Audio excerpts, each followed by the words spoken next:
The first thing I noticed was how quiet, expensive grief could be. A room full of flowers that smelled like money, people whispering as if sorrow were an etiquette. I stood by the casket, the marble floor cold beneath my heels, and I could feel every gaze fixed on me. Not on the man lying peacefully inside the coffin, but on me. On the dress I had chosen. It was red, not crimson like blood, but deep and warm like old wine. I heard the whispers move like current through the crowd. Why red? Has she lost her mind? Someone even gasped when the chandelier light brushed the silk. I kept my chin lifted. Arthur always said red belonged to me. It was the color he loved seeing as we danced at charity balls. The color, he said, made me look like I still had fire in my veins. So, yes, I wore red to bury him. Because it reminded me I was still alive. Because it was the one thing he would have smiled at. And maybe, if I'm honest, because I knew it would bother Daniel. My son stood near the last pew, his hand locked around Sienna's wrist. They looked immaculate together, like a portrait of success.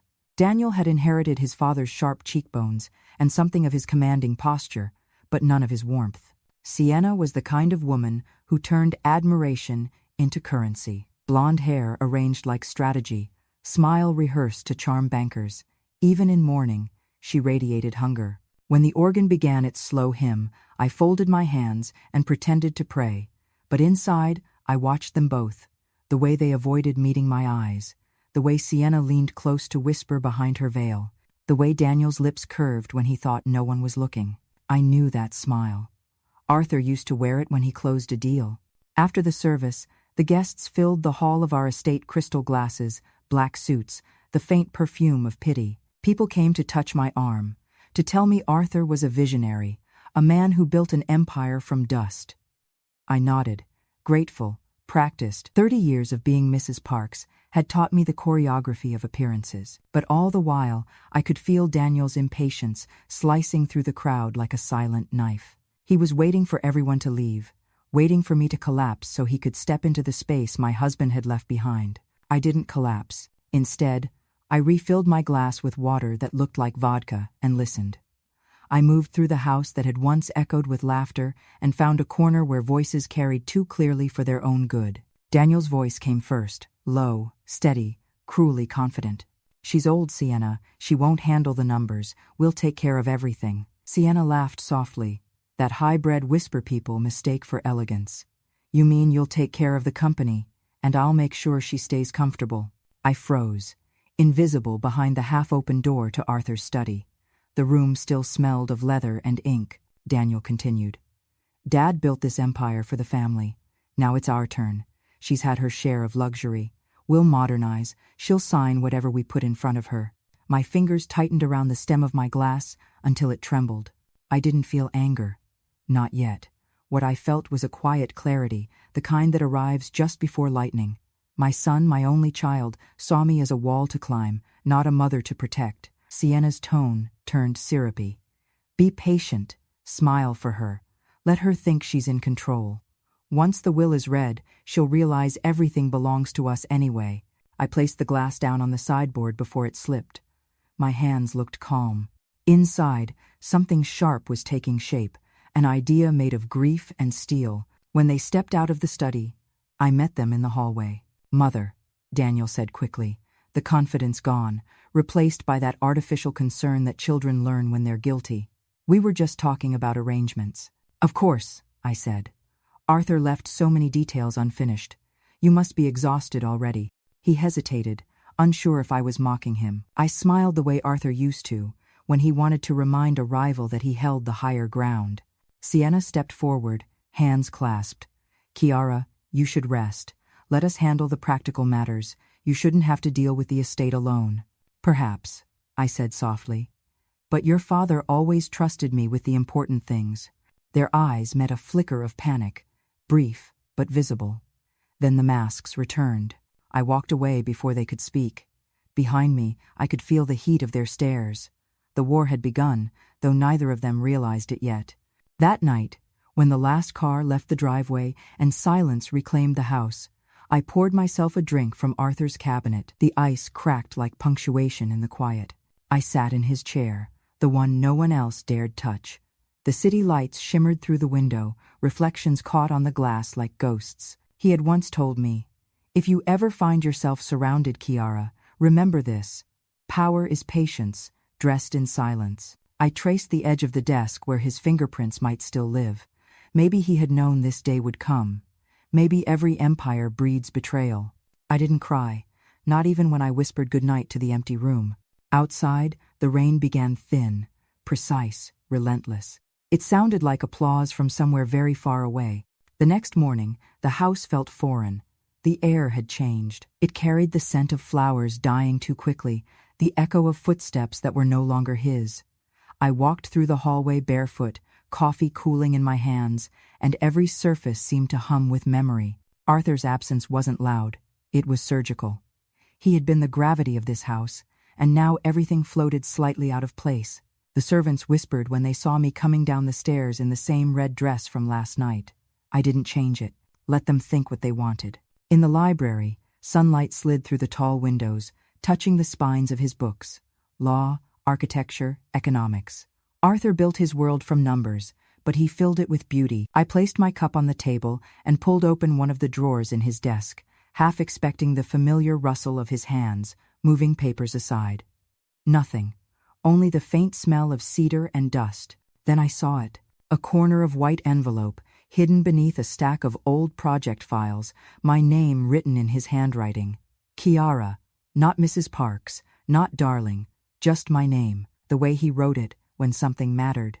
I sat down and stared at it for a long time before I dared to touch it. The seal was unbroken, but the paper had yellowed slightly, as if waiting had aged it. I unfolded it slowly. My dearest Kiara, if you are reading this, then my fear has already come true. I wish I had more time to prepare you, but I have seen enough of Daniel's heart to know he is not the man we hoped he would be. I don't blame you for loving him too much. That was always your gift and your flaw. I have left things in order. You will not be alone.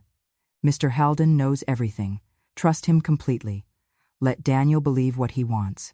Patience is stronger than vengeance. Let him reveal himself, and when he does, you will already be standing where the ground is solid. All my love, always, Arthur. The handwriting wavered at the end, as if the words had grown heavy for him. For a while I sat there, unable to move. The morning light spilled across the letter and made the ink glisten like a wound. So he had known. He had watched our son's hunger unfold and built a fortress quietly, brick by brick, around me. I pressed the paper to my lips. "You clever man," I whispered. But grief is a complicated thing. It doesn't only mourn what is lost, it also mourns what might have been saved. I locked the letter inside my dressing table drawer and called Haldon's office. His secretary recognized my voice instantly. "Mrs. Parks, Mr. Haldon has been expecting your call." Of course he had. By noon I was seated in the back of a black car, moving through the city. London looked unreal that day, its gray skyline washed pale by drizzle. People hurried across streets, umbrellas blooming like dark flowers. I watched them and wondered if any of them had ever buried a husband and found instructions waiting for war. Haldon's office occupied the top floor of a building that touched the clouds. Marble, brass, silence the temple of the powerful. He greeted me personally, which he rarely did. His eyes were kind but sharp. "Mrs. Parks," he said, shaking my hand. "Arthur spoke of you often. I'm sorry for your loss." "I don't think I've lost him entirely," I replied. "He left me a letter." Haldon's brows rose slightly. "Then we are already following his plan." He led me through a corridor lined with oil paintings of dead lawyers. The scent of polish and old paper filled the air. Inside his private office, the city spread out beneath us like a board game. He gestured for me to sit. "Arthur was thorough," he said, opening a folder marked confidential. "He wanted to ensure your safety, and if I may say so, justice." He spoke the word carefully, as if it were fragile. "Justice?" I echoed. "Your husband feared Daniel's ambitions would destroy the company he built. Over the past year, he restructured the entire legal framework of Parks Holdings. The ownership now transfers directly to you. Daniel receives nothing until he proves himself capable of earning it." I stared at him, the words slow to land. "Nothing? £1, Haldon said softly. "And a letter of explanation. Arthur believed humiliation would teach him faster than kindness. I leaned back, feeling my pulse steadying. A strange calm washed over me, heavy but precise. Halden continued, Arthur also requested that you give Daniel enough time to expose his own intentions. He predicted that your son and his wife would act quickly, assuming you were vulnerable. Let them, observe them. Everything they do now will build your defense later. I smiled, faintly. So, he wants me to play the fool. Halden returned the smile. For a short while, yes. The grieving widow who needs guidance. It's a role, Mrs. Parks. Play it well, and the stage will collapse under them. His tone was gentle, but his eyes gleamed with quiet admiration. I can do that, I said finally. When I left his office, the rain had stopped. The air smelled of stone and steel. The city pulsed with life, unaware that a silent war had just begun in one of its towers. Back in the car, I looked at my reflection in the window. The woman staring back at me wasn't fragile, she was deliberate.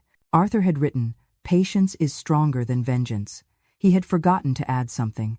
Patience is also the sharpest form of vengeance. As the car turned toward home, I whispered to the empty seat beside me, "Rest easy, Arthur. I'll finish what you started." By the time I returned home from Halden's office, the house had already changed hands in everyone's imagination. Daniel's car was parked in the circular drive as if he owned the place, Sienna's voice echoing through the hall like music meant for guests rather than grief. I stood in the doorway for a moment, unseen, watching them rearrange my life. Sienna was on the phone with an interior designer. Yes, remove the heavy curtains, modern, light tones. She'll appreciate the change. I almost laughed. I had lived 40 years in that house. Nothing happened there without my approval. But this was a play now, and I had a role to perform. I walked in slowly, softening my face, letting my shoulders curve inward. "What a surprise," I said. "I didn't expect company." Sienna turned with a practiced smile. "Kiara, darling, you shouldn't be alone. Daniel thought we could help organize the estate. There are so many details." Daniel stepped forward, his voice coated in sympathy. "Mum, you need rest. There are decisions to make about the accounts and the board. I can handle them for you, at least until the will is finalized." I nodded weakly. That would be kind. Their relief was visible. They believed me. For the next hour, they spoke in quick, excited tones about restructuring the company, about liquid assets, about shares that could be moved to more dynamic portfolios.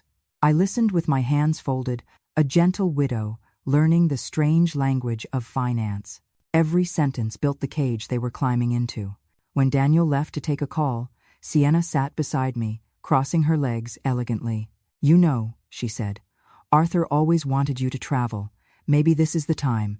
Paris, Rome, anywhere you can heal.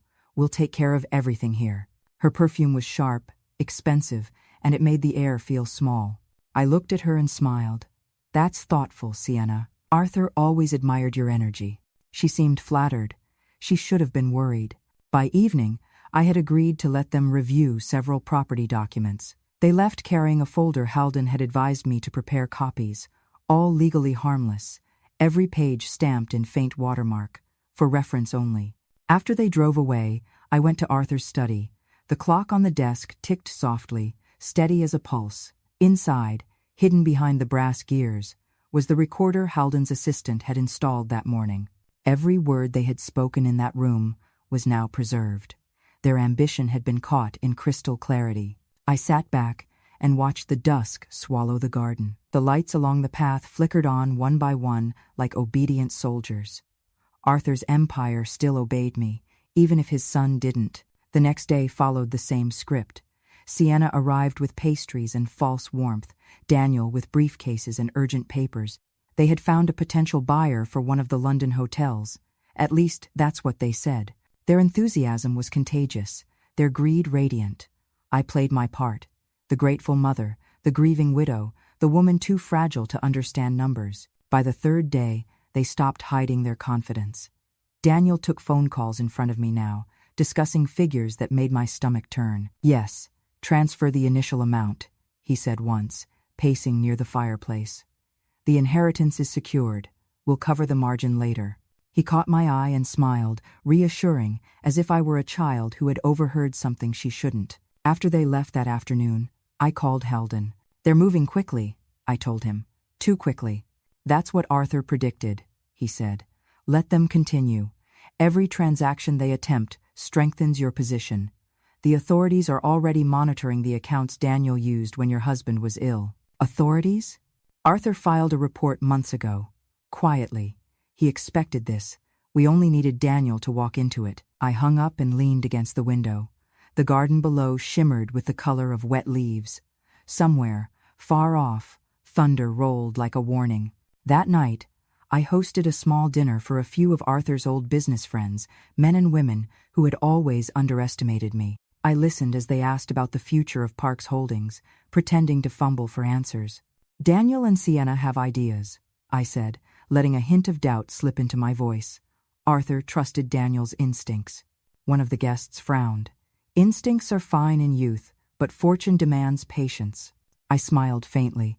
That was Arthur's favorite phrase. They would remember that conversation later, when rumors began to swirl. For now, it planted a seed. When the last guest left, I stood at the door and felt the night breeze move through the corridors. The house was still mine. So was the silence. I went upstairs and removed the red dress at last, folding it carefully into the wardrobe. The silk had absorbed the scent of flowers and smoke. I touched the fabric and whispered, "You've served your purpose." Tomorrow I would become someone else entirely. The woman who waited, smiled, and watched. Because patience, as Arthur had said, is power wearing perfume. Rain stitched the afternoon together like fine thread. I let it, moving through the day with the softness of someone who had no plans, when in truth, every minute was arranged. By noon, I was seated at the Rose Society luncheon, which was not about roses at all. It was about who watered what and how much. Margaret presided with her usual bright authority. Crystal clinked. Silver whispered against porcelain. Grief looked elegant here, as if it had been tailored. They asked after my health, and I let my answers drift. I spoke of sleeplessness, of papers I did not understand, of gratitude for a devoted son. I used small words and watched big thoughts form in their eyes. When Eleanor asked whether Daniel might be rushing decisions so I would not feel burdened, I lowered my gaze the way widows do in pictures. Perhaps he is simply eager to honor his father. Perhaps I am too tired to know what is best. The sentence did not accuse anyone. It invited a story to write itself. By dessert, the story had a life, a young heir, a sensitive widow, a company poised on the edge of modernization.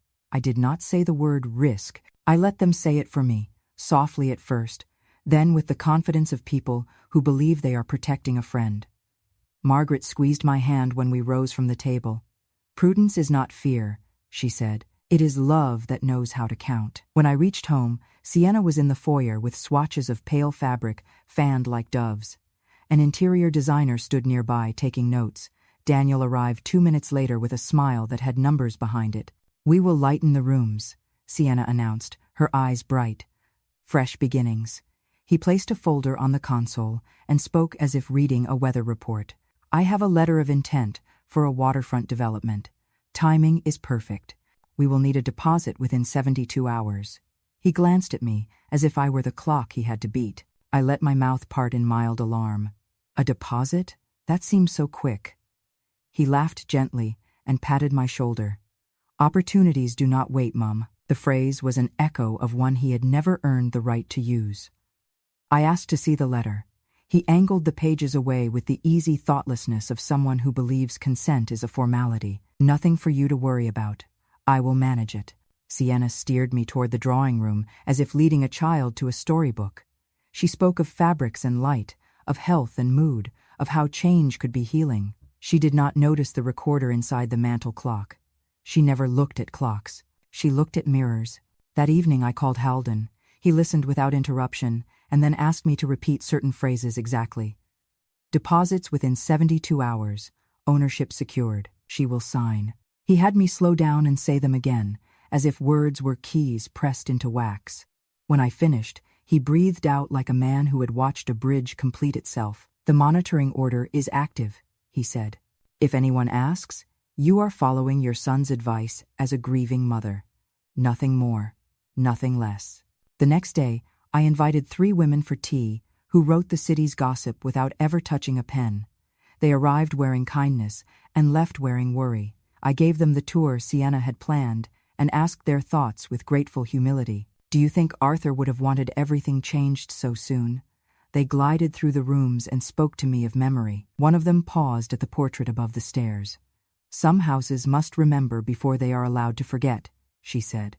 I thanked her as if she had placed a blanket over my shoulders. Late afternoon brought a realtor to the gate, punctual and discreet. Daniel met her with the confidence of a man greeting a courier. I watched from the landing as he spoke in the doorway, his voice low and eager. He used the phrase quick sale without shame. When he noticed me above, he lifted a hand and smiled up at me. Only an evaluation, Mum. Market information, you should rest. Sienna nodded beside him with the sympathy of a nurse who finds family inconvenient. We gathered in the study after the realtor left. The room smelled of paper and old wood. Daniel placed a sales brochure on the desk and spoke in a tone I recognized from his childhood when he wanted permission disguised as principal. Downsizing would be sensible. Less staff, fewer expenses. We can invest the difference. I asked him to sit and tell me about the investments again, because I am slow these days. He looked pleased and began to perform. The numbers were beautiful on his tongue. They were also fictional. Sienna grew impatient. She wanted to talk about the kitchen island and a new car she had been promised by no one. Daniel hushed her with a glance that was more cut than gaze. The glance stayed in the air between them like smoke. She folded her arms and went quiet. A first crack, small and pale, but there. After they left, I poured tea in the study and replayed the day in my mind with the precision of a bookkeeper. 3 whispers set afloat at lunch, 1 courtesy tour for tea, 1 realtor seen at the door by 2 neighbors who loved windows more than books. A letter of intent waved like a flag. The mantel clock softly holding everything that mattered. Night settled. I walked the upstairs hall and stopped at Arthur's portrait. I waited for grief and found purpose instead. If love is a house, then purpose is the door you decide to close. I closed it gently. On the 4th morning, Sienna arrived with a shopping bag and the glow of someone who had been assured of a future. She tried a necklace against her throat and asked whether pearls were too young for sympathy. Daniel arrived moments later, tense, already angry from a call that had gone badly. We need to move, he said to her. She asked about the car. He did not answer. The second crack appeared, thin as a hairline on porcelain. He turned to me and softened his voice so neatly that it felt like a lie told by velvet. There is a meeting tomorrow, Mom. An early one. The franchise board wants to see confidence. I will need you to sign a letter for optics. Not binding. Just a show of unity. He had rehearsed the phrase. He had never learned what unity costs. I pretended to hesitate. If it is not binding, why do they need it? He smiled at the floor. Because it is not binding, he said. The logic pleased him. It pleased me more. I asked for a night to think. He agreed because he believed the night belonged to him. When they left, I called Halden. He said he would be waiting at 8 with coffee and an ink color that mattered. We do not sign for optics, he said. We sign for record. Bring the letter they offer and your patience. Wear whatever makes you feel alive. In the quiet that followed, I opened the wardrobe and touched the red silk. I did not put it on. Not yet. I chose a simple black dress and a pearl at my throat. The kind of pearl that says, I will not raise my voice because I do not need to. I slept for 3 hours like someone who had passed a test no one else knew I was taking. Dawn arrived like a promise kept. I stood at the window while the garden breathed fog. Somewhere a bird made a sound that felt like a pin striking a bell. I whispered good morning to Arthur and tucked the letter from his nightstand into my bag, not to show anyone, only to feel the weight of his certainty in my hand. Patience, he had written, is stronger than vengeance. Today it would also be my most elegant weapon. When the car pulled away from the house, the sky was the color of paper before ink. The city opened in front of me like a file. Lights changed. Doors admitted me. Halden's office waited high above the river with the calm of a courtroom and the confidentiality of a chapel. He took my coat, poured coffee, and set a pen between us like a quiet instrument. I placed a hand over the bag where Arthur's letter lay and felt the steady balance of my heartbeat. Let us begin, I said. Morning arrived, folded in fog and metal. London hummed beneath it, a restless machine already counting profits before the day had begun. I reached Halden's office at 8 sharp. The elevator doors opened into silence thick enough to hear my own breath. He was waiting with 2 cups of coffee and the same calm he had worn at the funeral. His tie was precise, his smile surgical. "Good morning, Mrs. Parks." "Kiara, please," I said. "Titles are for strangers." He gestured toward the window, where the city glowed through mist. Then, "Kiara, I suppose we begin the next act." He slid a folder across the desk. The leather smelled faintly of tobacco and rain. Inside were documents stamped with Arthur's initials. Columns of figures, letters to banks, contracts, all redirecting the power structure of Parks Holdings. At the top, in Arthur's own handwriting, were the words "Final Revision." "Your husband was meticulous," Halden said. "He planned this for nearly a year. All holdings have already transferred under your authority. The board believes this was merely an administrative precaution. They will learn otherwise soon enough." I turned a page. "And Daniel?" "He believes the contrary," Halden replied. "He thinks he will inherit directorship upon the reading of the will. He has already spoken to investors as if it were settled. That presumption will serve us." I looked up. "You sound as if you enjoy this." Halden's mouth curved. "I enjoy justice performed with style." We spent the next hour detailing each move. My signature was to remain absent until the day of the reading. Any attempt by Daniel to claim authority would trigger scrutiny. Every statement he made to the press or the board would be evidence of overreach. Arthur's genius was in simplicity. He let greed document itself. Halden poured another coffee. "Arthur asked me to give you something else." He opened a drawer and withdrew a small velvet box. Inside was a key, old and heavy, to his private account. He wanted you to have access in case Daniel attempted to liquidate assets. The account itself is untraceable without this key. Keep it somewhere you feel safe. I closed the lid and held it in my palm. He prepared for every betrayal. He prepared for love misunderstood, Halden said quietly. "It happens in every dynasty." The clock on the wall struck 9. Business hours. The hum of phones began below us like distant bees. "What happens now?" I asked. "You live as you always have. Gracefully, invisibly. Let them believe they are running the world while you design its weather. Speak softly, appear uncertain, and every certainty they reveal will belong to us." I nodded, the taste of cold steel on my tongue. When I left his office, the fog had begun to lift. The river shimmered below, pale and restless. I walked to the railing and watched a ferry carve through the water. The city seemed infinite, but I had never felt more contained. Every street, every whisper, every gesture now had purpose. Back home, Daniel and Sienna were waiting.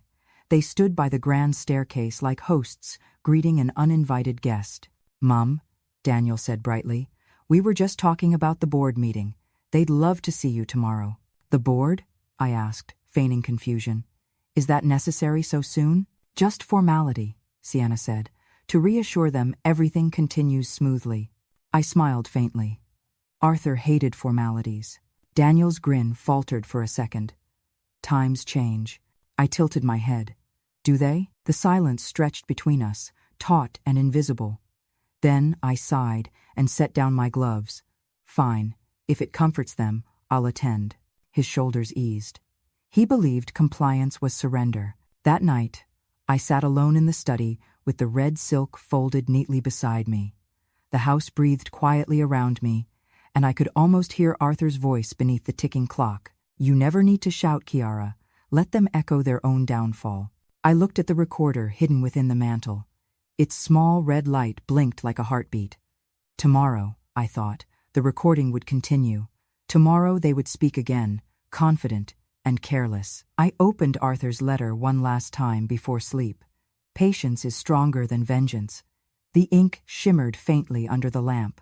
I touched the words and whispered, "And more precise." Then I closed the drawer, turned off the light, and let the dark learn my name. The boardroom smelled of polished wood and old victories. 12 chairs, 12 careful faces, a river of glass behind them. I entered with the ease of someone visiting a museum she funded. Daniel sprang up to pull a chair for me. He was a perfect son for an audience. Sienna chose a seat at the margin, where the reflections from the window made her look luminous.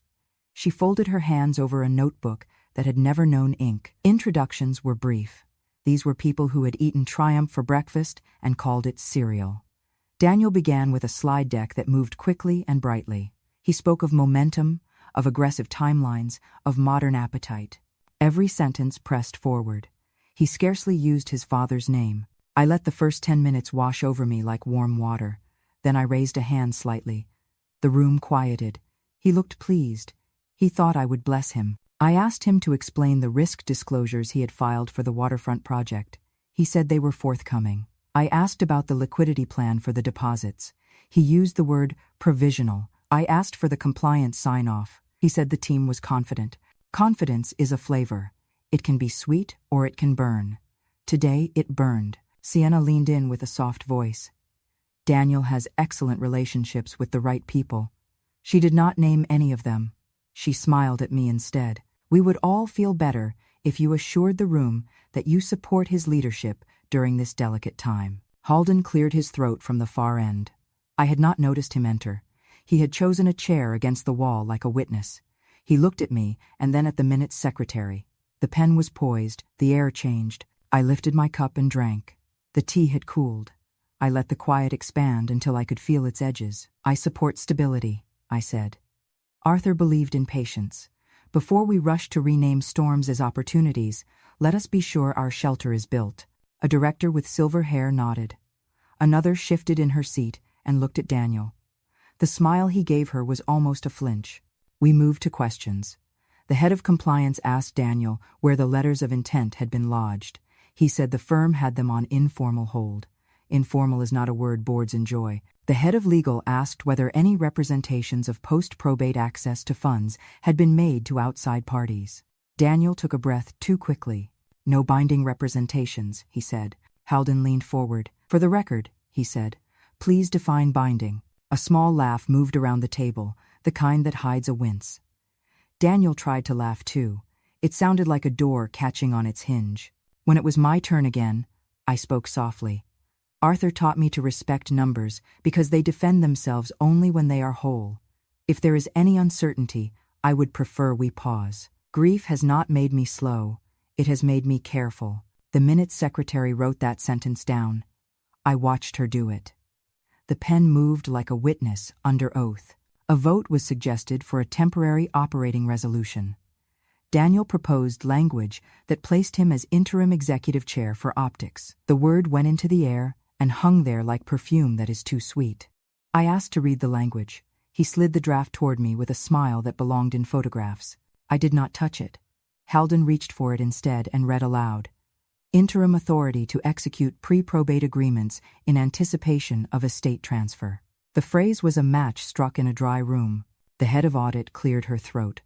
Pre-probate authority is an oxymoron. Her voice could have cut glass. We will need clarification on governance before any resolution such as this can be considered. Daniel began to speak faster. He said we would lose our window. He said competitors were circling. He said the market would not wait for grief. He did not look at me as he said it. He looked at the river, as if water could vote. I folded my hands and let the room breathe. Then, I turned to the minute's secretary. Please record that I have made no delegation of authority since Arthur's passing. Please record that any suggestion to the contrary is not recognized by me. The pen moved again. The scratch of it was the only sound. Sienna shifted, then leaned forward with a softer attack. Kiara, before we adjourn, perhaps you could sign a simple letter of unity for the franchise board. It is not binding, only a gesture. It would help Daniel represent the family with confidence. Halden smiled in a way that only lawyers know how to smile. If it is not binding, he said, it is not necessary. If it is necessary, it is not merely a gesture. Either way, we will decline for today. The chair thanked everyone and called a pause.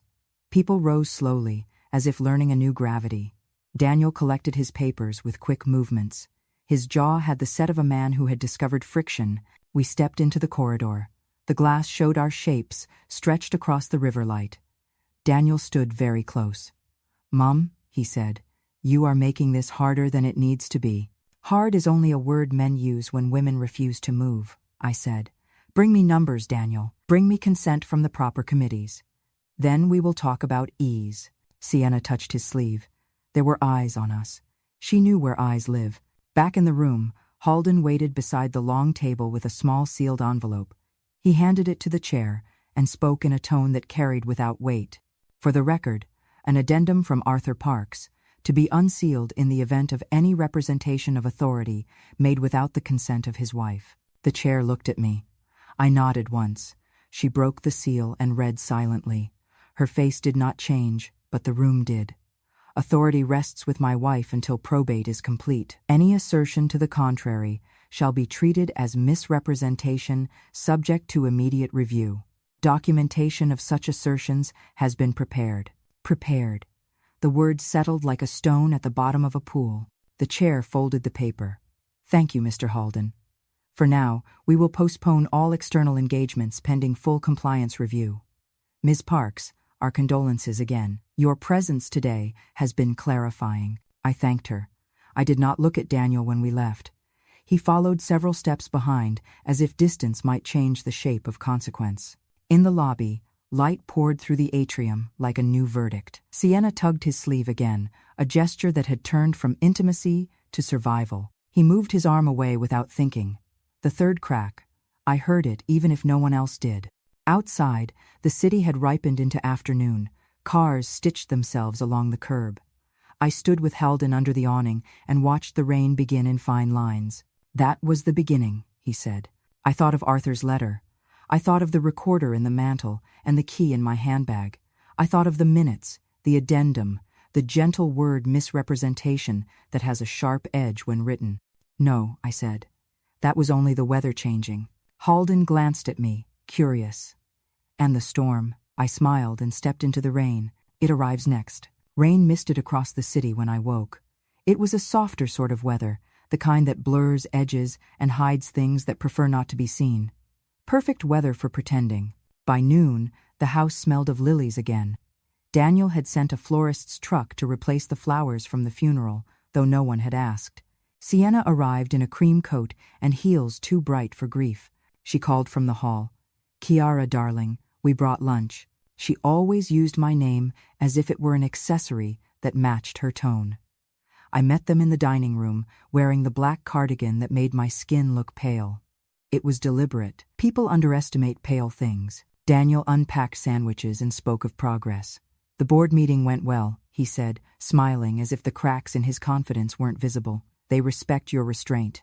Now we just need to maintain the image of unity until the paperwork clears." I nodded. Unity is comforting.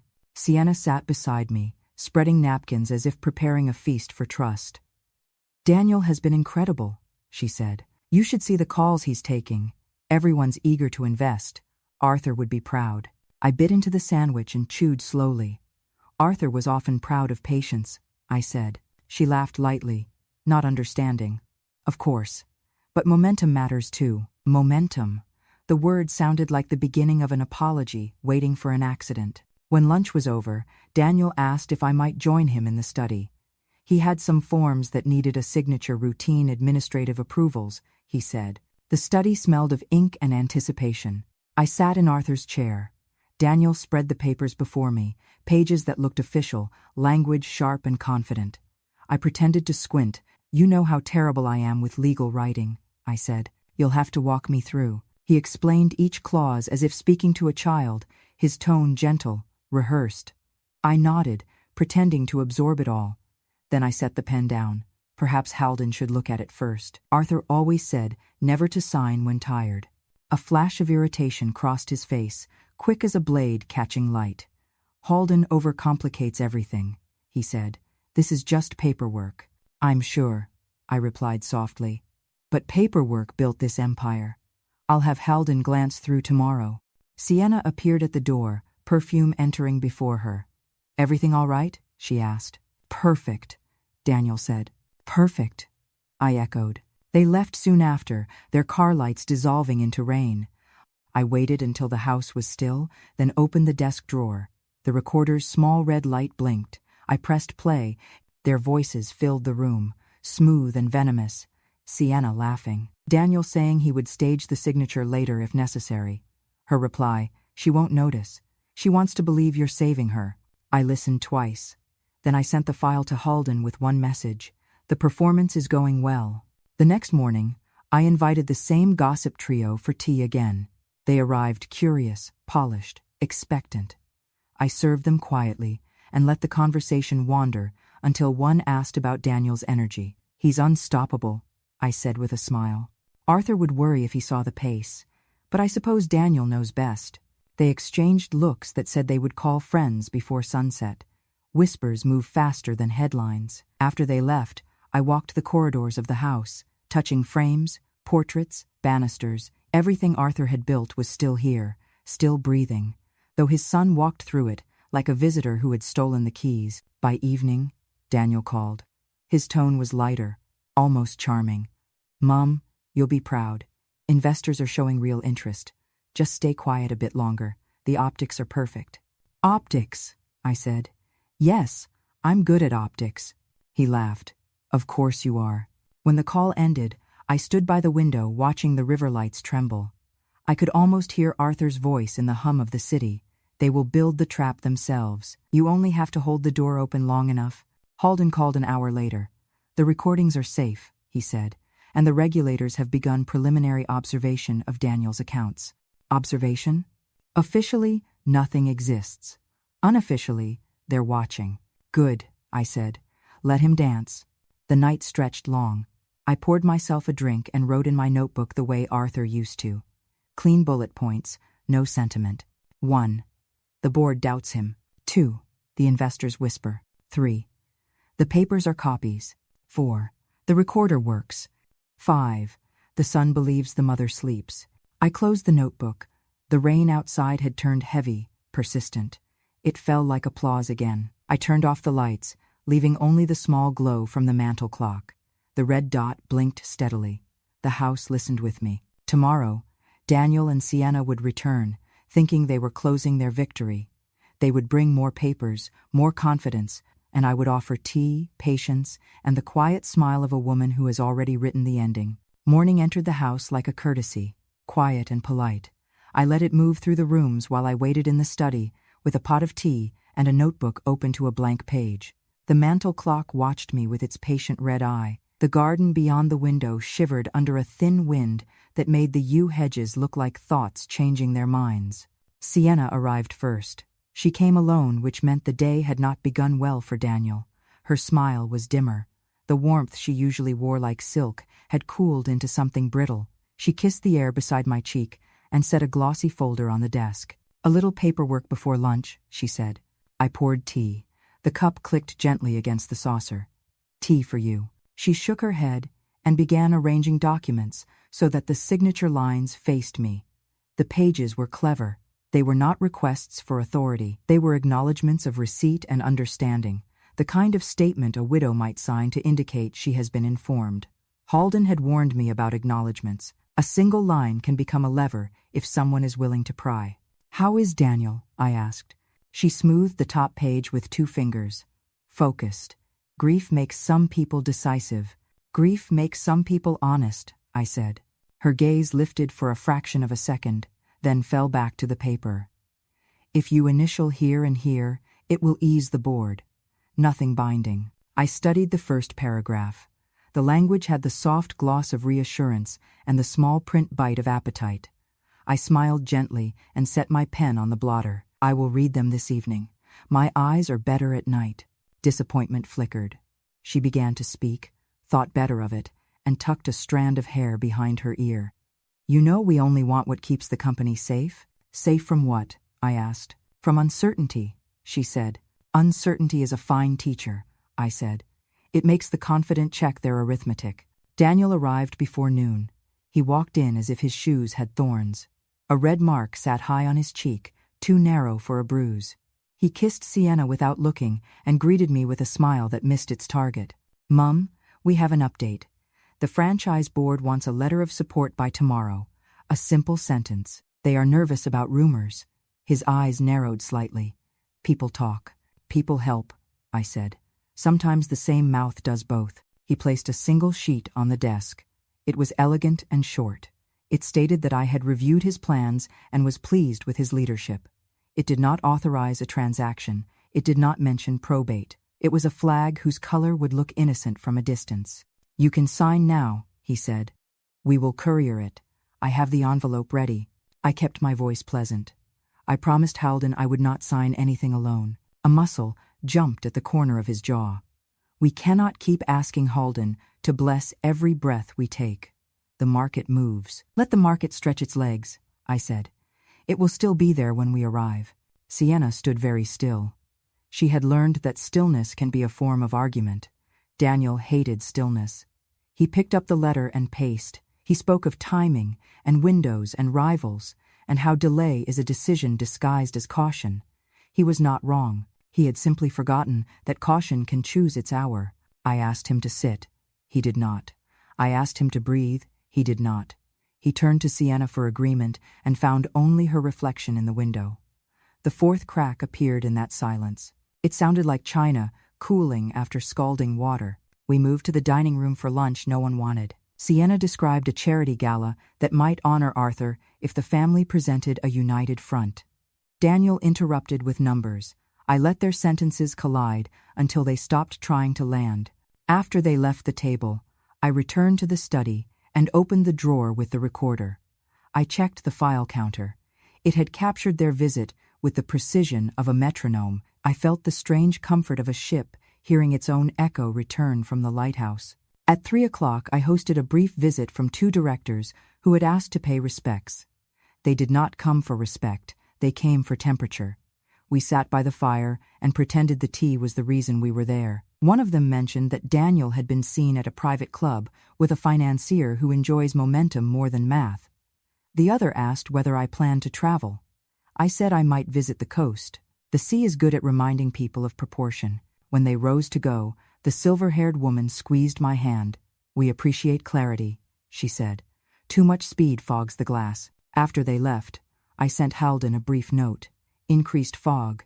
Preparing lanterns." He replied within minutes. "Understood. The regulator liaison requests no signatures of any kind. Please bring any letter they present tomorrow." Evening brought a message from Sienna. A photo of fabric samples filled my screen, captioned with the phrase, "Lightness helps healing." I wrote back with thanks and asked which vendor would be responsible for deposits. She answered in under a minute. "Daniel will handle deposits personally. He has perfect credit." I stared at the words until their shine wore off. Then I called Margaret. Her laugh was bright and tired at once. We spoke of the gala, of the charity, of how quickly seasons turn their coats. I did not tell her anything important. I did not have to. She already knew the outline and would color it herself. At 9, Daniel called to say the letter could not wait until morning. His voice carried the weight of a door that had been pushed too many times. I told him I would be in the study in 10 minutes. I went upstairs instead, opened the wardrobe, and slid my hand along the red silk. "Not yet," I whispered. "Victory is loud. I want quiet." When I returned to the study, the letter was already on the desk. My pen lay where I had left it, uncapped. The blotter showed a small comma of ink.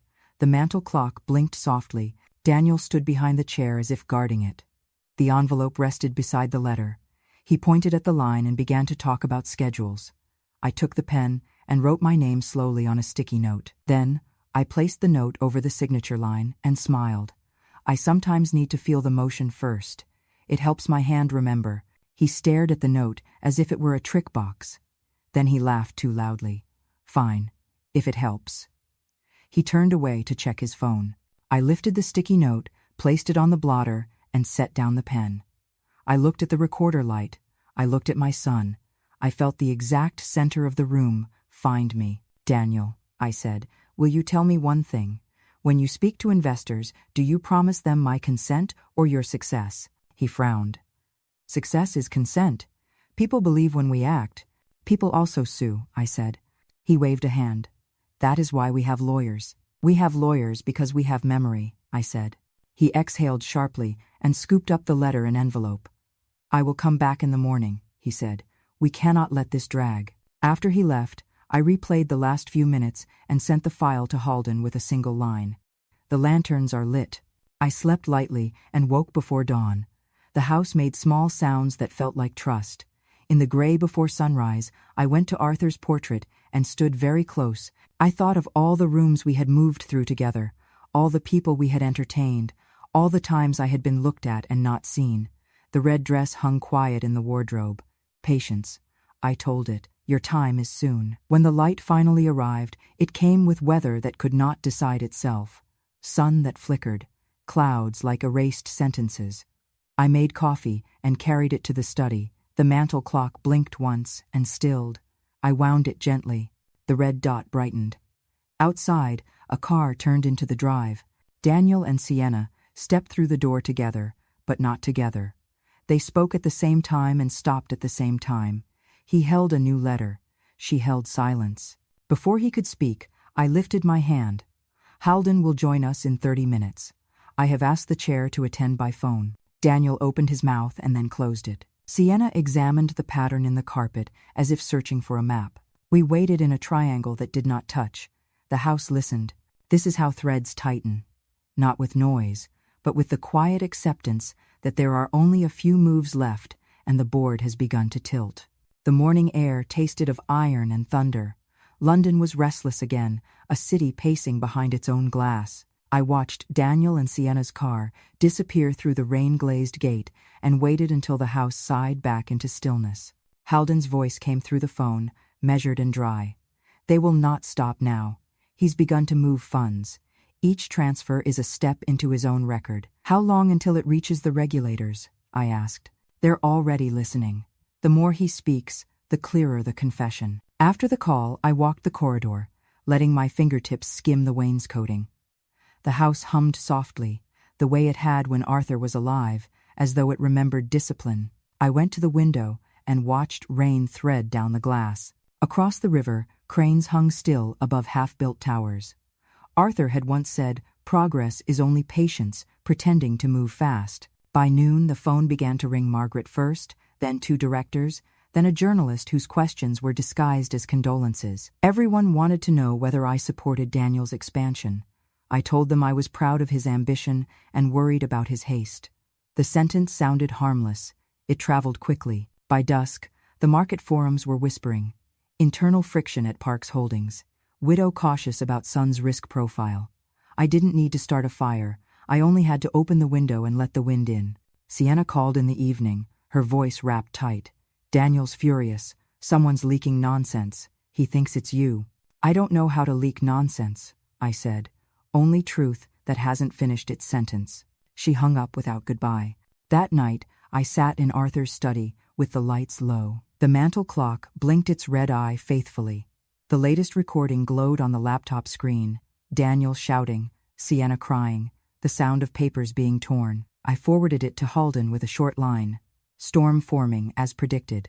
When I turned off the lamp, the room stayed bright for a heartbeat, as if Arthur had nodded once before leaving me to the dark. The next morning I visited the company headquarters. Security held the door, as though I were still queen. Inside, the lobby smelled of citrus and ambition. Employees greeted me with polite caution. They had seen the articles.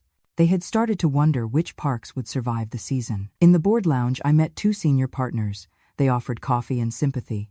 I asked questions about Daniel's latest projects, each one small enough to sound like curiosity. Their answers told a different story. Investor funds already committed. No final probate clearance. Daniel insisting that paperwork was a formality. One of them sighed. He's young, Mrs. Parks. He's not that young, I said. He's just never been told no. When I left, I knew the first circle of loyalty around him had cracked. Back home, the afternoon collapsed into thunder. I stood on the terrace as rain came down in sheets. The scent of wet stone filled my lungs. I felt the pulse of something inevitable approaching. Halden arrived unannounced at 6. His coat was slick with water, his briefcase heavier than usual. "It's time," he said. He set a folder on the desk. Inside were transcripts, account summaries, and copies of Daniel's recent emails. Each page was a confession written in numbers. "The regulators have seen enough," Halden said. "They will move the moment the will is read. Arthur's clause makes the transfer immediate. Everything Daniel has touched will be audited." I traced the edge of the papers. "He'll hate me," I said. "He already does," Halden replied. "But hate is temporary. Consequences last." When he left, the house felt larger, as though the walls had inhaled. I poured a glass of wine and stood by the window, watching lightning stitch the sky. The storm was close now. I remembered Arthur's final night, the way he had gripped my hand and whispered, "They will test you with noise, win with quiet." I touched the glass and whispered back, "I'm still quiet." Downstairs, the mantel clock blinked. The recording light waited for its next truth. The next morning began with silence. Not the kind that soothes, but the kind that waits. The house had learned to hold its breath. Even the servants moved slower, careful not to disturb whatever invisible thread I had tied around the day. Daniel's car appeared at noon. It stopped sharply, tires biting the gravel, doors slamming with urgency. He didn't knock. He entered as if the house still belonged to him. Sienna followed, wearing large sunglasses that couldn't hide the shadow beneath her eyes. "Mom," Daniel said, his tone brittle, almost polite. "We need to talk." I folded the newspaper on my lap. "We often do." He stood before me, shoulders rigid. "You've been speaking to the board, to the press. You're undermining me." "I've been mourning," I said softly. "People ask questions. I answer them. With poison." I looked at him evenly, only with patience. He threw a folder onto the coffee table. "Do you think you're clever? The investors are pulling back. They think the company is unstable." "Then perhaps it is," I said. "Any empire that depends on illusion eventually collapses under the weight of its own confidence." Sienna placed a hand on his arm, whispering, "Daniel, please." He shook her off. "No, she needs to understand. You think you're saving Father's legacy, but you're destroying it." I leaned back. "If the foundation is strong, my words can't destroy it. If they can, then you already have." He opened his mouth, then stopped. Rage flickered behind his eyes like a match burning too close to the fingers. "Halden's been feeding you," he said finally. "That lawyer's always resented me. He's twisting everything." "He's following Arthur's instructions," I said. His laugh was sharp. "You really believe that old man predicted any of this? He was sick, delusional." I rose from the chair slowly. And yet here we are, living inside his design. The silence that followed was long enough to measure pride by its echo. Sienna turned away, wiping a tear that wasn't entirely grief. Then I said gently, "You should leave, Daniel, before you say something that can't be undone." He stared at me for a heartbeat, then swept the folder off the table and stormed out. The door slammed like a gavel. Sienna lingered a moment longer. "Kiara," she said quietly, "he's scared. He doesn't show it, but he's unraveling." I poured her tea. Scared men rarely notice they've already lost. When she left, I sent Halden a message. "He's breaking character." He replied within minutes. "Good. The performance is reaching its final act." That evening, I hosted a small dinner. Margaret and 2 directors attended.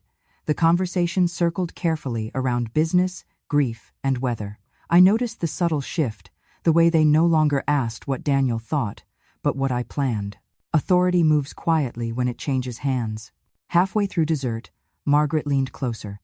"Rumor says he's liquidating assets under private names, offshore accounts." "Rumors are rarely born without parents," I said. "Sometimes they even have birth certificates." She smiled. "You've learned well, my dear." When the guests left, the house felt calmer, like an orchestra that had just finished tuning before a symphony. I poured a final glass of wine and walked into Arthur's study. The mantel clock blinked once, waiting. I pressed play. Daniel's voice filled the room, angry, trembling, reckless. The conversation from earlier replayed in perfect detail. Then, faintly, Sienna's whisper, "You can't fight her anymore." I stopped the recording and sat very still. There it was, the moment he had condemned himself. Pride, despair, fear, all folded into a single sentence. The next day brought a letter from the regulators. They had initiated a formal audit of Park's holdings. Every transaction Daniel authorized would now be examined. Halden's note accompanied it. "The dominoes are falling." I read the letter twice, then folded it neatly into my handbag. I dressed carefully in gray silk and pearls, the uniform of calm victory. When I arrived at headquarters, the receptionist looked nervous, as if she had heard thunder and was waiting for lightning. Inside the boardroom, Daniel sat alone. He looked smaller, surrounded by empty chairs. The directors had declined to attend, citing scheduling conflicts. His confidence was gone. In its place was defiance without direction. "You've turned them all against me," he said when I entered. They turned because they saw the truth, I replied. You helped them see it. He rose abruptly. Do you want the company, Mother? Fine, take it. But don't pretend it's justice. It isn't justice, I said. It's balance. He laughed without humor. You'll die alone with your balance sheets. Perhaps, I said quietly, but not in debt. For a long moment, we simply looked at each other, mother and son, reflection and shadow. Then he picked up his briefcase and left. His footsteps echoed down the corridor, each one lighter than the last, as if he were already vanishing. When the door closed, I stood by the window and watched the river. The rain had stopped. The city glowed in the afterlight, wet, bright, and clean. For the first time in months, the air inside the room didn't feel borrowed. Arthur's words returned to me. Patience is stronger than vengeance. He had been right, of course, but he had forgotten something else. Patience not only waits, it teaches. And I had just given Daniel his final lesson. The morning after Daniel's departure felt unreal, as though the walls had shifted slightly in the night. The air inside the house was still heavy with his voice, that sharp, restless tone he had inherited from Arthur, but stripped of its patience. I sat in the drawing room, watching dust float through sunlight, thinking how strange it was that peace could sound like aftermath. At 10, Halden called. His tone carried something new, not triumph, not warning, but wait. Kiara, he said, there's a matter we must discuss. Something from Arthur's sealed portfolio has surfaced. I felt the air tighten. What kind of matter? One that changes the shape of everything you've been fighting for, he said. Can you come to my office? By noon, I was seated across from him, the city stretching gray and infinite behind the windows. He placed a leather folder on the desk, thinner than the others, tied with a faded ribbon. This arrived from Arthur's private banker, he explained. He left instructions for it to be released only after the estate's audit began. That moment came yesterday. The ribbon came undone easily, like something that had been waiting years to breathe. Inside were letters Arthur's handwriting, his meticulous curves. The first was addressed to me. My dearest Kiara, you must know by now that patience and justice are not the same thing. I feared that in trying to protect you, I might make you lonely. You will have already discovered Daniel's greed, but what you have not seen is the shape of what I built behind it. There is an account, hidden not for secrecy, but for preservation. It holds the assets of those who trusted Parks Holdings, the families, the workers, the quiet partners. The money Daniel moved never touched your inheritance. It was designed to vanish into the fund that will one day rebuild what he tried to destroy. You were never fighting him for wealth. You were protecting the city from its own reflection. When the time comes, open the second letter with Halden. It belongs to him as much as to you. With love that outlasts correction, Arthur. Halden looked up, his eyes uncertain for the first time since I had known him. The second letter is addressed to both of us, he said quietly. He opened it. The pages inside were dense with instructions, not revenge, not punishment, but rebuilding. Arthur had anticipated the company's collapse and redirected its eventual remains into a trust under my name, with Halden as executor. It would convert the empire into a foundation, one that funded education, housing, and the kind of infrastructure Arthur had always said should belong to people who never enter boardrooms. Halden leaned back. He built an exit that looks like mercy. I traced the signature at the bottom of the page. The ink had faded, but the strength of his hand remained. He always said legacy is a kind of architecture. I just never realized he was still drawing plans. Halden nodded. Daniel's ruin is no longer the point. This was never about power. It's about preservation. For the first time in months, I felt something inside me unclench.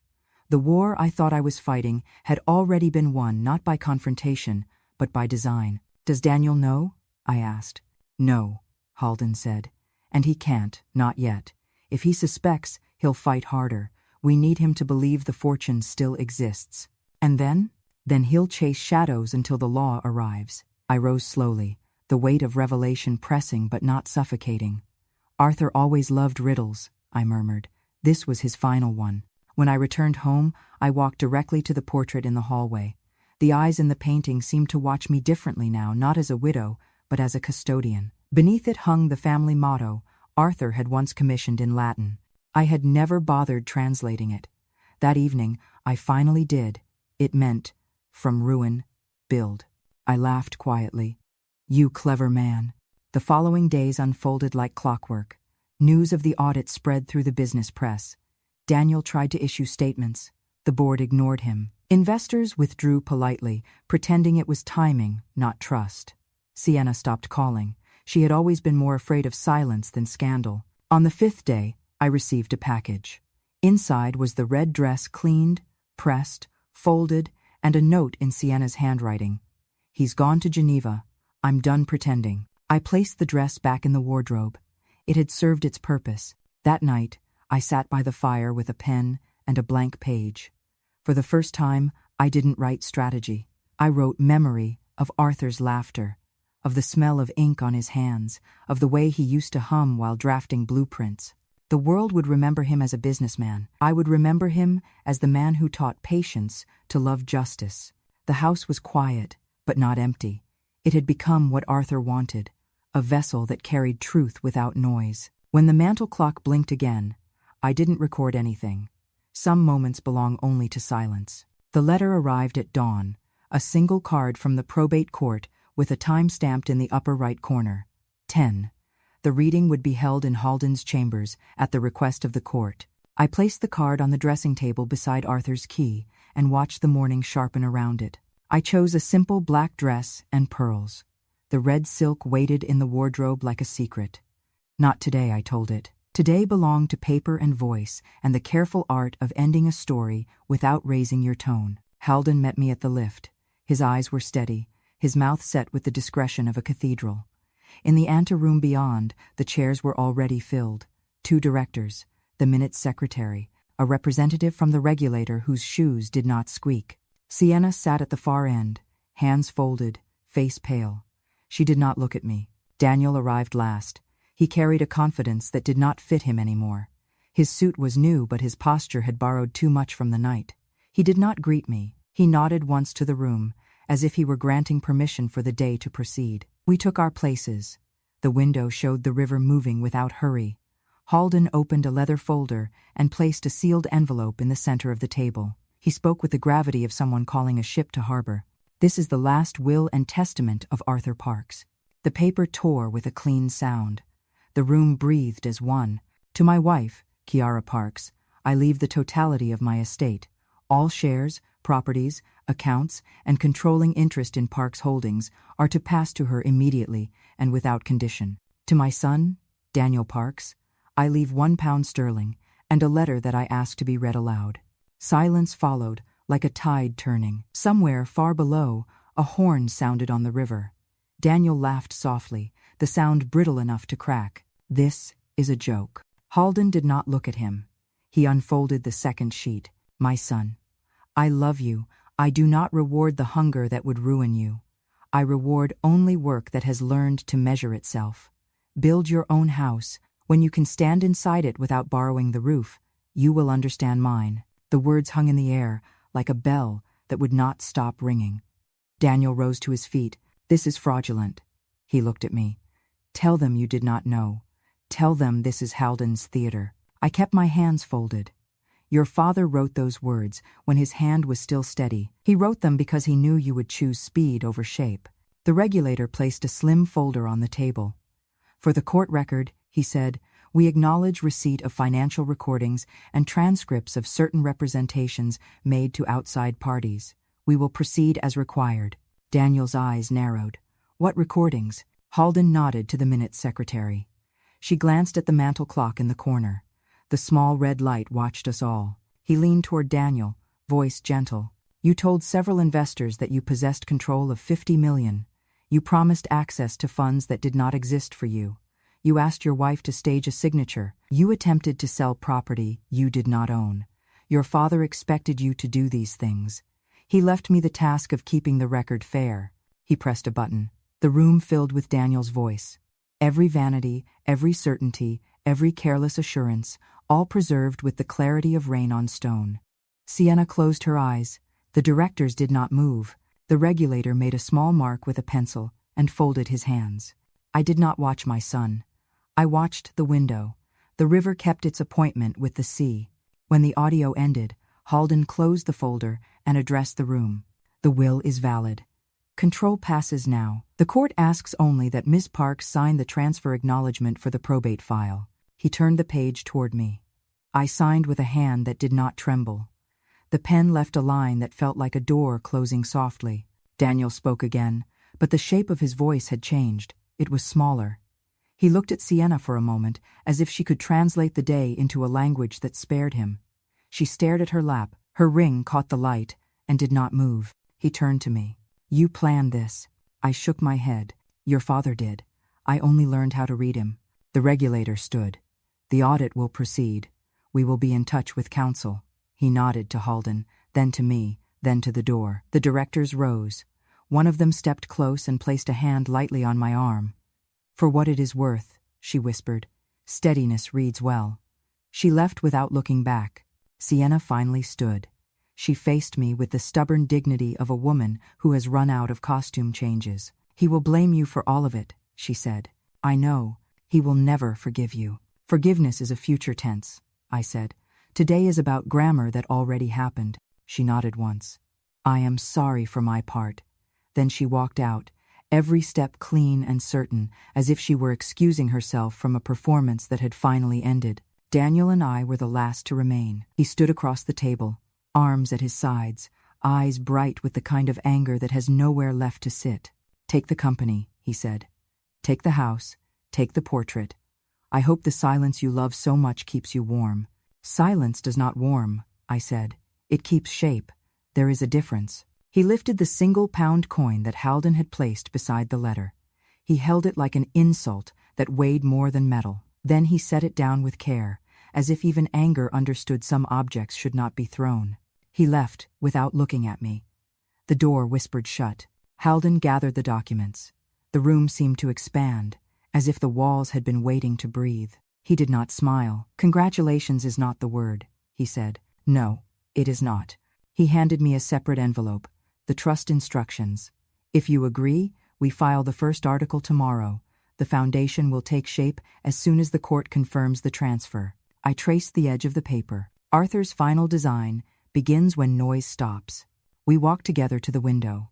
The river glittered in a burst of pale sunlight.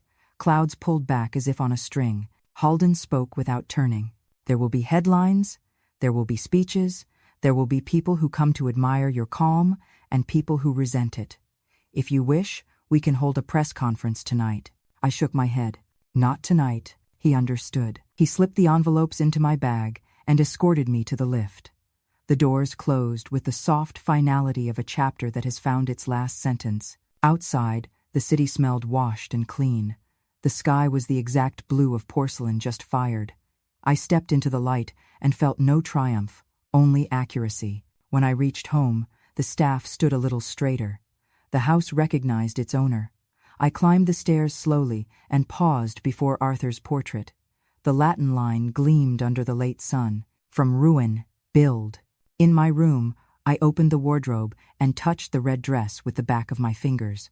The silk felt cool, like water that remembers fire. "Tomorrow," I said to it. "Tonight belongs to quiet."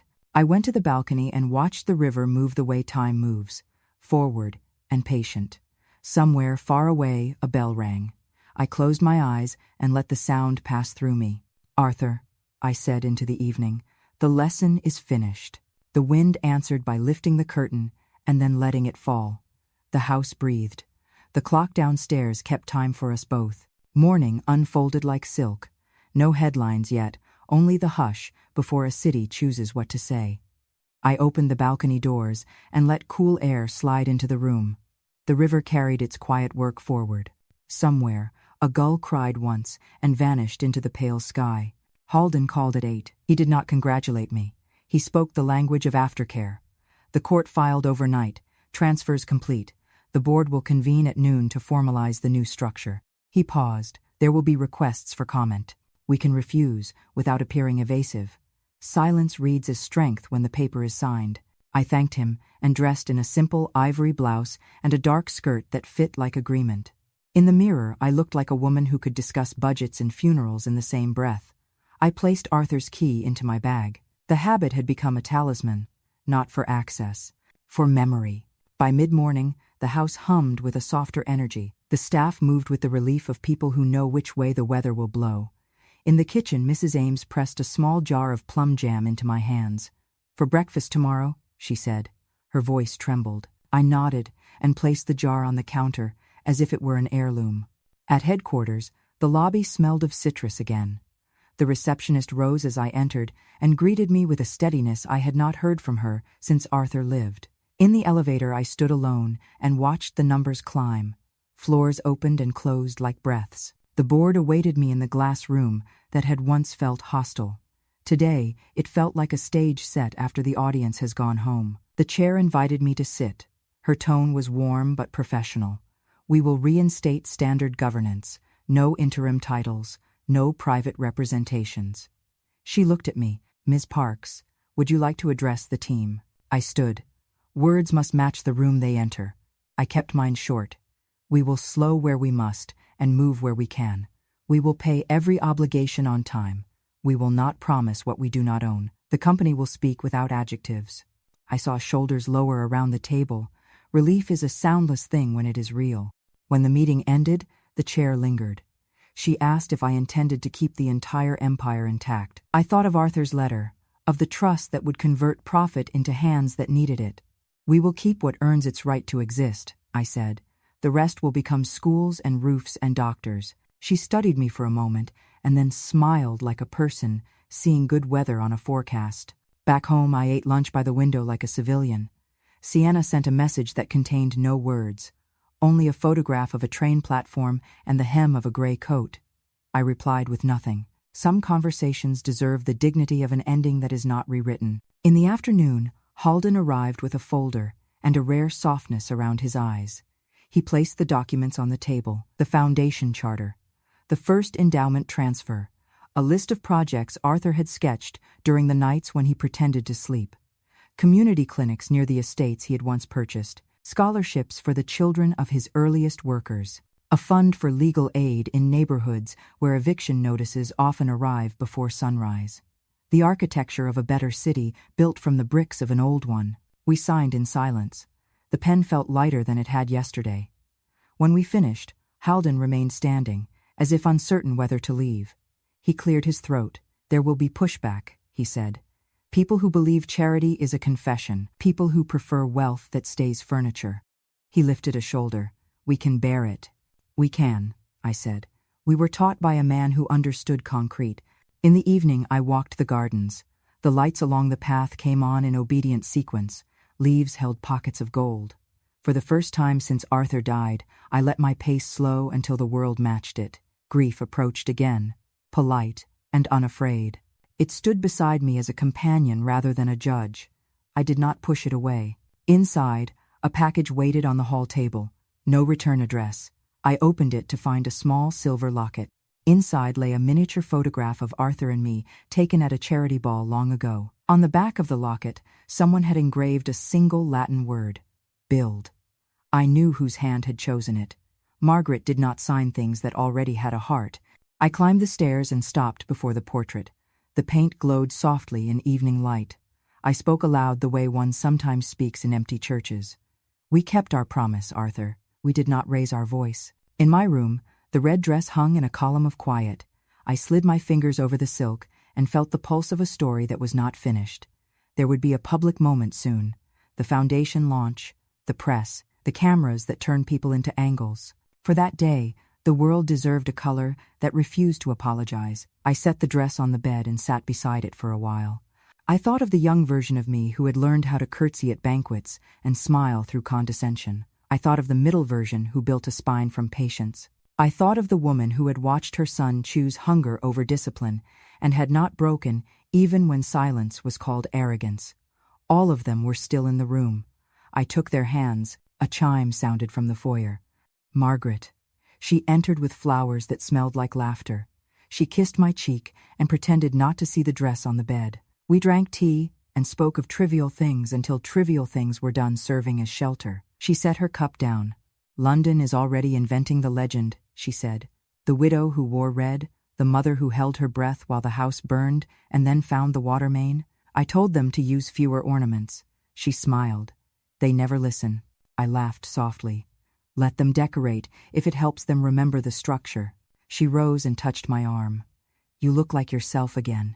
Not the version they photographed, the one who knows where the quiet is kept. When she left, the house felt companioned. Night reached into the windows and drew the curtains with gentle hands. I stood before the mirror and fastened the locket. The metal cooled my skin. The face inside looked up at me from another decade and did not ask for anything. I placed the foundation documents on my desk and wrote the speech I would deliver at the launch. No flourishes, no mythology, just the clean grammar of purpose. We will repair what wealth eroded. We will remember that an investment is a promise, and a neighborhood is an asset with a heartbeat. We will measure success in roofs that do not leak and classrooms that do not need to be rescued by heroes. When the words fit, I closed the folder and returned to the wardrobe. I hung the red dress where morning light would find it first. I turned off the lamp and let the dark redo the room in charcoal and silver. In bed, I listened to the house breathe. Somewhere far away, a siren sang to no one in particular. The river kept its appointment, as it always did. I thought of Daniel, not with anger, with a wish I could not teach him. Patience is not emptiness. It is the slow harvest of shape. Sleep came like a tide. It reached my ankles and then my throat, and then it lifted my face to the clean night. I dreamt of a city built of red lines and blueprints. I dreamt of a young woman stepping into a ballroom where no one expected her to lead. I dreamt of a key that opened a door, not to a vault, but to a school lit by morning. When I woke before dawn, the word from the locket was still echoing. Build. I rose, crossed the room, and opened the balcony doors to let the word leave with my breath. The air tasted like coin and rain. The sky brightened at the edges. Today, the city would begin to speak. I would let it, and then, when it was time, I would speak too, in red. Morning arrived with a hush that did not belong to grief. It felt like a theater, before curtains rise, that held breath of wood and velvet. I dressed without hurry. Ivory silk beneath the red dress, pearls at the throat, the locket near my heart. When I stepped into the hallway, the portrait watched in a calm that felt like blessing. Outside, the city had chosen its story. Headlines waited behind glass. Photographers stood near the iron gates, restless but polite. The car door closed with a soft sound, and the house receded, stone by stone, until only the river kept pace with us. I watched water catch the light like coins in a fountain that had learned new mathematics. At headquarters, the lobby stood very still, as if it had learned to listen. Staff paused and nodded. A few smiled with relief that did not require words. In the lift, I faced my reflection. Red did not look like provocation. It looked like the temperature of choice. The auditorium was already full. Directors, employees, community partners, a cluster of cameras. Halden stood at the edge of the stage, a steady figure that could have been carved from civility. He greeted me with a nod and placed the foundation charter on the lectern. The seal shone in the lights like a modest star. The chair of the board offered brief remarks. She spoke of continuity and repair. Then she stepped back and waited. Silence opened like a door, and I walked through it. I did not clear my throat. I did not announce history. I spoke as if I were in the garden with 6 people who had earned the right to hear everything. We kept this company by pretending it would live forever. Nothing does. So we will keep something better. We will keep our promises. The foundation we launched today is not an apology. It is a function. When buildings go up, the ground must hold. We will hold the ground. I told them what the charter would do. Clinics where travel steals hours from medicine. Scholarships that bind families to the future with more than hope. Legal aid that keeps doors on their hinges. The language was simple on purpose. Purpose prefers short sentences. I looked across the room and saw faces become steadier. People stood a little straighter. Even the cameras seemed to soften, as if glass can learn to admire restraint. When I finished, applause rose like weather, not a storm. A front moving across a plain. Halden guided the signing with the precision of a man who respects pens. We placed our names where the architects of cities place beams. The seal pressed down, the paper learned a new weight. During the second round of questions, a figure appeared at the back of the room. Daniel. He wore a dark suit that looked rented by the hour. For a moment I thought he would turn away. He did not. He stood still, as if learning to belong to silence. No one else noticed him at first. He waited until the questions ended, then he lifted a hand slightly and lowered it again. I felt the room tilt by 1 degree. I left the lectern and walked down the steps. The photographers turned toward me as a single body, then remembered manners and parted. Daniel and I faced each other in the aisle that smelled of carpet and electricity. His voice was thin from a night without sleep. "You won." I shook my head. "We built." He looked past me at the charter, at the seal, at the modest arrangement of white flowers near the stage that had already become part of the narrative. His eyes hardened and then loosened, as if something inside had come upon a slow idea. "Do you want me to leave the city?" he asked. I considered the question and what it thought it wanted. "No," I said. "I want you to learn how to stand inside a house you built yourself. Then you may visit mine as a guest." He breathed in sharply as if discipline had teeth. He opened his mouth but said nothing.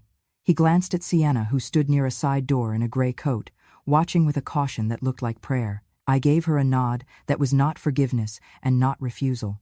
She returned it with a little bow that said, "Thank you for not making a spectacle of me." Security approached and then stopped, because people who know how to read a room had told them to stop. Daniel stepped aside.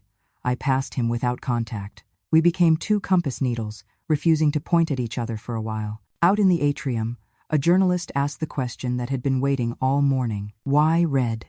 "Because I am alive," I said. "Because some endings deserve a beginning." The words found the cameras and left me. They would be ribboned and polished and misquoted by nightfall. That was fine. Legends pay rent when they work for the right landlord. We spent the afternoon visiting the first clinic site. It was an old library that had lost its books to mold and neglect.